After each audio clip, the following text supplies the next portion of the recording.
Good morning, MPCA. All right, I'm loving it. Thank you, Carla. Thank you for your leadership. Thank you, Joe, for the partnership. Cindy, my Sesi Waka, Nicole, it's my sister. She's truly a force of nature. I think we all should give her a round of applause as well. Coming up to the stage, I'm just like, I've arrived. Nicole said it. I love it.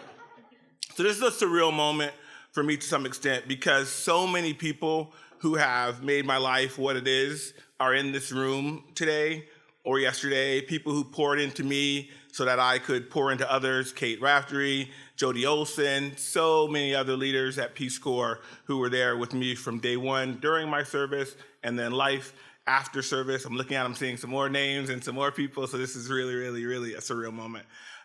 But through that support, through that spirit of Ubuntu, then that spirit of shared humanity, I can truly say that I am because we are. I am because the MPCA, because Peace Corps is. And now that I've been blessed to serve at some of the highest levels of leadership across the public sector, private sector, nonprofit sectors, from Peace Corps to the Rockefeller Foundation, to leading the U.S. African Development Foundation, to PepsiCo and the PepsiCo Foundation. So what's really interesting now, 30 years later, when people ask me how I did it, how I strategize, how I move from role to role, and when they want me to lay out some meticulous blueprint for career advancement, I chuckle, like some of you are chuckling. And I think back to Robert Fulghum, who wrote a book that said, all I really need to know, I learned in kindergarten. Sharing is caring. Play fair. Say you're sorry. Respect people's boundaries. Clean up what you mess up. Hold hands and stick together. And yes, take naps. So, my Peace Corps, my kindergarten was my Peace Corps. And what a joy, what an honor to be in a room where I don't have to explain what it means to be dropped into a community you've never seen, to learn a language you've never heard spoken, with a job description that doesn't match at all what you're actually going to do. You know it, you lived it. So as I reflect on this journey, I've come to a conclusion. Yes, everything I needed to become an effective leader, I learned in the Peace Corps. And over the next 20 minutes or so, I tend to prove it, not by looking backward at what our service was, by looking forward at what our service prepared us for. Because here's my thesis. The leadership model the world now needs is one the people in this room have embodied for years, for decades. Looking back, the most important moments in my life didn't happen in a straight line. They happen at the intersections of cultures, the intersections of sectors, the intersection of local and global, the intersection of uncertainty and opportunity. My path went from a village as a Peace Corps volunteer to back to Peace Corps headquarters, later to a White House appointee at the Peace Corps, then to the Rockefeller Foundation, then to the African Development Foundation, and most recently, as was mentioned, global head of social impact at PepsiCo, president of the PepsiCo Foundation. So public sector, private sector, nonprofit sector, not a career ladder, a career zigzagging. The author David Epstein calls this range, the idea that in a complex world, generalists who connect across domains triumph over narrow specialists. Our PCVs, we had range before range had a book deal. 3 things carried me across every one of these intersections. I call them my 3 C's: curiosity, courage, and consistency. And every one of them was born in the Peace Corps. So for me, it started with curiosity, the aspiration to be a part of something bigger than myself. That's what took me from the campus of Howard University right here in DC to a village in northern South Africa in the mid-90s as part of that historic Peace Corps South Africa 1 group. Some of you may remember, it was a big deal. It was a really big deal. A White House Rose Garden announcement President Clinton, President Mandela, Director Mark Gearan. The Peace Corps volunteers had served all across Southern Africa, in Botswana, Namibia, Lesotho, Swaziland, now Eswatini, but never in South Africa. And here was a new democracy, forging a new path through truth and reconciliation. And 32 of us had answered the call. And the communities knew we were coming. There was a high level of anticipation for these expected Americans. So after pre-service training, I traveled to my community, Pokwani Village, in a community called Nebo in what's now Limpopo province. 3 white Land Cruisers, winding down, yeah, we know those Land Cruisers, winding down the dirt roads as we approached. I saw a sea of people, men, women, children, grandmothers, babies, all gathered to celebrate the American who was coming to live and work with them for 2 years. Little boys and little girls were running alongside the trucks, and the announcement roared out ahead of us. It took me straight back to history class. All I heard was, "The American is coming, the American is coming." I smiled, I was excited. They were expecting me. The Land Cruiser pulled up and stopped. The Peace Corps South Africa staff hopped out. I stepped out, smile a mile wide, little baby dreadlocks. Some of you who know me back in the day, I had baby dreadlocks and I had long dreadlocks. They were glistening in the sun. I watched the community scan us, and they looked. And they looked at me, and they looked around me. They looked over me, and what felt like they were looking through me. And then I started to hear the murmurs. "Where's the American?" "Oh, that's him? I thought we were getting a real one." They were expecting an American, all right, just not this American. Not an African American with short dreadlocks, a big smile, a Howard University education in political science and African studies. And honestly, my heart sank. I'm actually getting emotional now as I really think about it. It's crazy. And then the curiosity kicked in. What do I do in this moment? What do I do with this feeling? And I made a choice right then and there of how I would approach the next 2 years.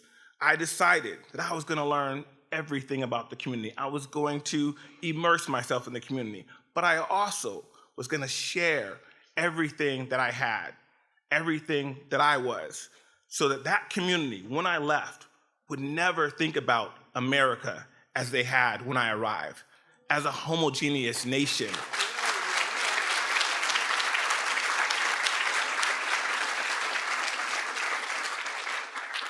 You know, that curiosity, it took and bred courage. And we all had that courage. The courage to go to a new country, to learn a new language, to meet new people, to try new things. The courage to be a doer who thinks and a thinker who does. The courage to ask lots of questions without having all the answers, to co-create with others, to truly participate in the development. Those lessons carried me through my service, and they shaped everything after. Years later, leading the U.S. African Development Foundation, an agency built on the same participatory grassroots development model as the Peace Corps, I sat with small farmers across the continent of Africa. And I often said, a lot of people talk about these farmers. A lot of foundations, a lot of development organizations talk about improving their lives and livelihoods. But who's talking to them? That instinct to go to the community, to sit with the community members, to listen, to learn, to co-create, that came straight from the Peace Corps. And you don't get through those 2 years without the third C, and that's consistency. Because, as we know, when you're in the Peace Corps, everyone is watching. They watched how I walked. They watched how I talked, how I slept, Oh, so that's what Americans do. Consistency of action is essential. Consistency of purpose, showing up every single day as part of the change. That consistency drove my career for the next 30 years, a commitment to purpose, a commitment to representation, because representation matters. I carried it from a village in South Africa to Peace Corps headquarters to corporate boardrooms. And here's the funny part. When I look back at this zigzagging career, I tell people I basically had the same job at 5 different organizations. At Rockefeller, at USADF, at Peace Corps headquarters in the Obama administration, at PepsiCo. Okay, PepsiCo, a Fortune 50 company, America's largest food and beverage company that no one thinks of as America's largest food and beverage company. Everyone hears PepsiCo and you think Pepsi. But that water that some of you have out there, Aquafina, that's PepsiCo. Some of you had oatmeal this morning, maybe Quaker Oats, that's PepsiCo. And at the break, some of you are gonna grab a snack. Maybe some Lay's, Miss Vicky's, kettle chips, or maybe some Toes. Yeah, some of you will grab some Toes. Doritos, Cheetos, Fritos, Tostitos. PepsiCo makes a lot of Toes. So my job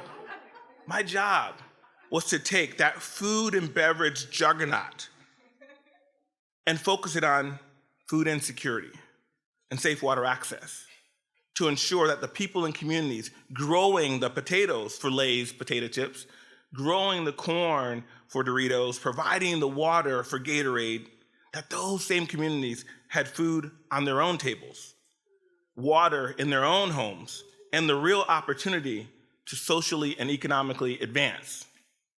Here's the thing, that's the same job I did in the Peace Corps. The same job I did at Rockefeller, at USADF, consistency of mission and purpose, being a positive force for good in communities where we live, where we work, where we serve. It all started at the Peace Corps, in the Peace Corps. Now, it's popular to say, and there's a book called What Got You Here Won't Get You There. But that's not been true in my life. What got me here, from there, and what will get me from here to whatever comes next personally and professionally is nested in the mindset and the skill set we all acquired in the Peace Corps. Whatever the path forward, Peace Corps showed us the way.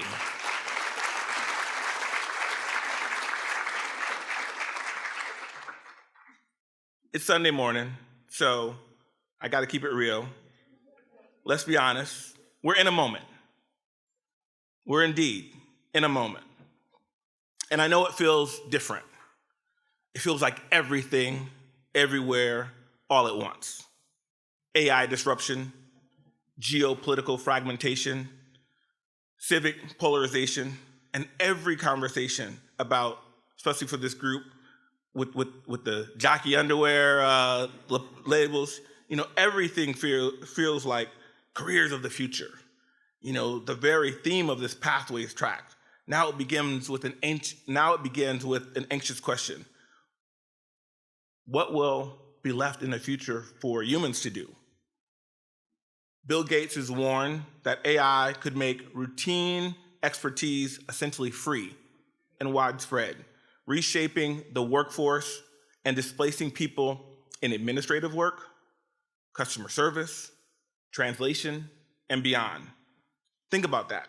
65 years ago, when the Peace Corps itself was a startup, the scarce resource in the world was expertise.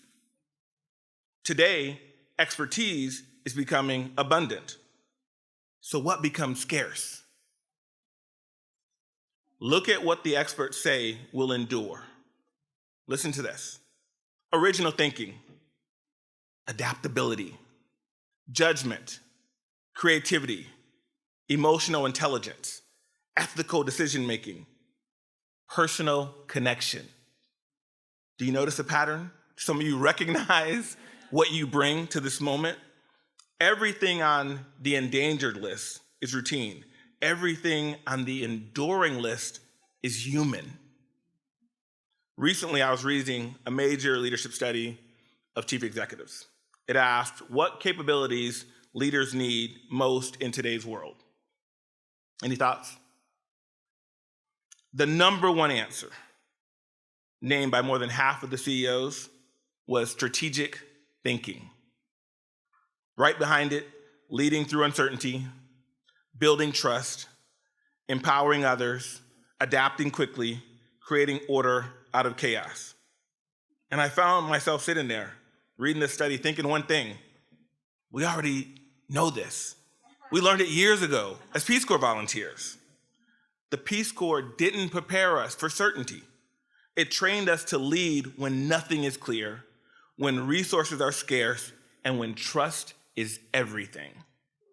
You arrived in a community with no title, no budget, no authority, and you were expected to create change anyway. That's called decentralized leadership. You operated across languages, customs, and worldviews. That's called cross-cultural fluency. You made decisions every day without complete information, without a playbook, and often without electricity. That's leading through ambiguity.